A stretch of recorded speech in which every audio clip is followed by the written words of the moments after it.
గత 4 దశాబ్దాలలో ఎన్నడూ లేని విధంగా ఎంట్రీ లెవెల్ జాబ్ మార్కెట్ దారుణమైన పరిస్థితిని ఎదుర్కొంటోంది. ప్రపంచవ్యాప్తంగా నేడు ఈ పరిస్థితికి ప్రధాన కారణం కృత్రిమ మేధ అనే చెప్పాలి. ఏఐ దెబ్బకు టాప్ యూనివర్సిటీల విద్యార్థులు కూడా ఉద్యోగాలు సాధించలేకపోతున్నారు. బహుశా అందువల్లే కావచ్చు మెటా మాజీ ఎగ్జిక్యూటివ్ క్లారా షీష్ ఇకపై ఏది మునుపటిలా ఉండదని హెచ్చరించారు.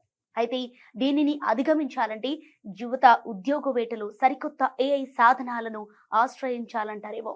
మెటా, సేల్స్ ఫోర్స్ వంటి దిగ్గజ కంపెనీల్లో పనిచేసిన క్లారా ఏఐ టెక్నాలజీతో పొంచి ఉన్న ముప్పును ప్రత్యక్షంగా చూశారు. తమ సంస్థలోని అత్యుత్తమ ఉద్యోగాల కంటే ఏఐ ఏజెంట్లు వేగంగా అద్భుతంగా పనిచేయటం చూసి ఆమె విస్తుపోయారు. ఆ క్షణమే భవిష్యత్తు ఉద్యోగాలన్నీ ఏఐ మయం కాబోతున్నాయని ఆమె గ్రహించారు. ఏఐ ప్రభావంతో తన స్నేహితులు, బంధువుల పిల్లలు కనీసం ఎంట్రీ లెవెల్ ఉద్యోగాలు కూడా సాధించలేకపోవటం చూసి చలించిపోయారు. ఈ సంక్షోభం నుంచి యువతను గట్టెక్కించేందుకు ఆమె న్యూ వర్క్ ఫౌండేషన్ అనే లాభాపేక్ష లేని సంస్థను స్థాపించారు.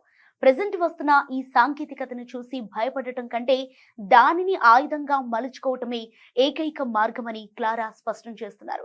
ఇక ఉద్యోగం సంపాదించాలన్నా, ఉన్నదాన్ని కాపాడుకోవాలన్నా ఏఐ ఏజెంట్లను సమర్థవంతంగా వాడుకోవటంలో యువత నైపుణ్యం సాధించటం తప్పనిసరి. ఇందుకోసం డిఆర్సిసి పేరుతో యువత కోసం ప్రత్యేక ఏఐ టూల్స్ ను ఆమె అందుబాటులోకి తెచ్చారు.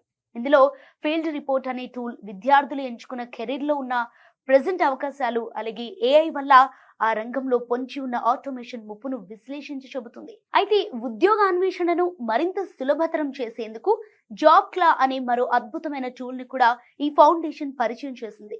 దీనికి ఎలాంటి రెజ్యూమ్ అవసరం లేదు. కేవలం 5 సాధారణ ప్రశ్నలకు సమాధానాలు ఇస్తే చాలు. అభ్యర్థి ఆస్తకులు, బలాలు ఆధారంగా సరిపోయే ఉద్యోగాలను ఇది వెతికి పెడుతోంది. మరోవైపు ఏఐ విషయంలో యువతలో ఆందోళన, కోపం పెరుగుతున్నాయని గ్యాలప్ సర్వే వెల్లడించింది.